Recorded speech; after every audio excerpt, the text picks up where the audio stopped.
उन्हाळ्यात पोटाला थंडा देणारी अशी सोलकढी आज आपण पाहणार आहोत. तर चला रेसिपीला सुरुवात करूया.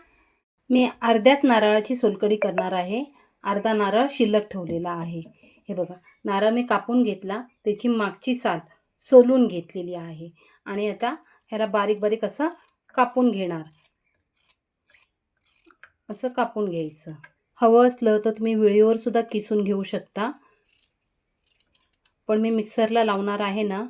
आणि आपल्याला अगदी पांढरा शुभ्र म्हणजे नारळाचं दूध आपल्याला पांढरं शुभ्र हवं आहे, म्हणून मी ही मागची साल काढलेली आहे. किसून घेतला ना तर ती वाटीमध्येच काळी बाजू राहून जाते. तर किसूनही घेऊ शकता आणि कापूनही घेऊ शकता. असं मी खोबरं कापून घेतलं आहे. इथं 2-3 कोकमं मी पाण्यात भिजत घातलेली आहे. आता आपण सर्वात अगोदर काय करूया, हे खोबरं आपण मिक्सरमध्ये टाकून व्यवस्थित असं बारीक वाटून घेऊया. पाणी टाकून वाटायचं. असं थोडंसं पाणी टाकून व्यवस्थित आपण ह्याला बारीक असं वाटून घेऊया. असं मी बारीक वाटून घेतलेलं आहे. हे बघा. आता एक कपडा घेतलेला आहे. तुम्ही कॉटनचा कुठलाही एखादा कपडा घ्यायचा. खाली एक वाडगं आणि एक चाळण अशी घेतलेली आहे. यावर आपण नारळाचं दूध काढून घेऊया.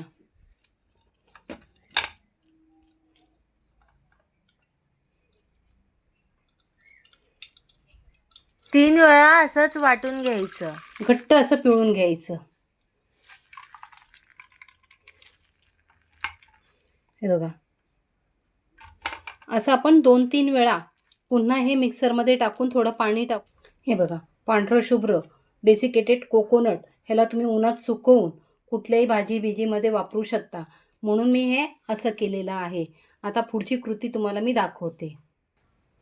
आता इथे मी थोडीशी कोथिंबीर, एकच हिरवी मिरची, कमी तिखट आहे, एक मोठं लसूणची पाकळी आहे आणि अगदी थोडंसं आलं, चवीनुसार मीठ, जिरं आणि साखर हे सर्व मिक्सरला टाकून वाटून घेऊया.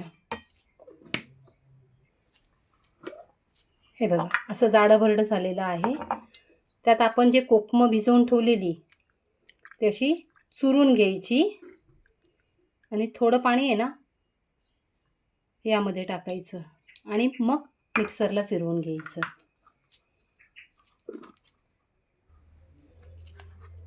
असा हा चौथा वर राहतो. हे बघा, असं हे कोकम गावचे आहेत ना, भरपूर लाल लाल आहेत. हे बघा कसा चौथा मस्त लाल झाला आहे.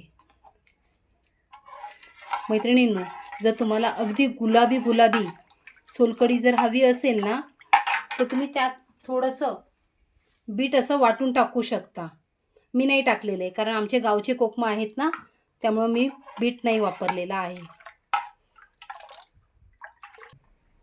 वर थोडीशी कोथिंबीर टाकायची आणि मस्तपैकी गार पियायला घ्यायचं.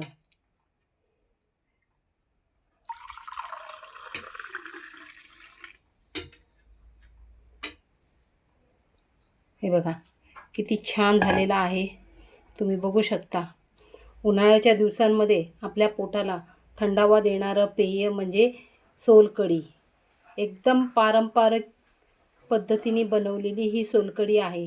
मैत्रिणींनो, तुम्हाला जर आजचा हा व्हिडिओ आवडला असेल तर लाईक करा, शेअर करा आणि आमच्या चॅनलला सबस्क्राईब करायला विसरू नका. भेटूया पुन्हा नेक्स्ट व्हिडिओमध्ये. Bye bye.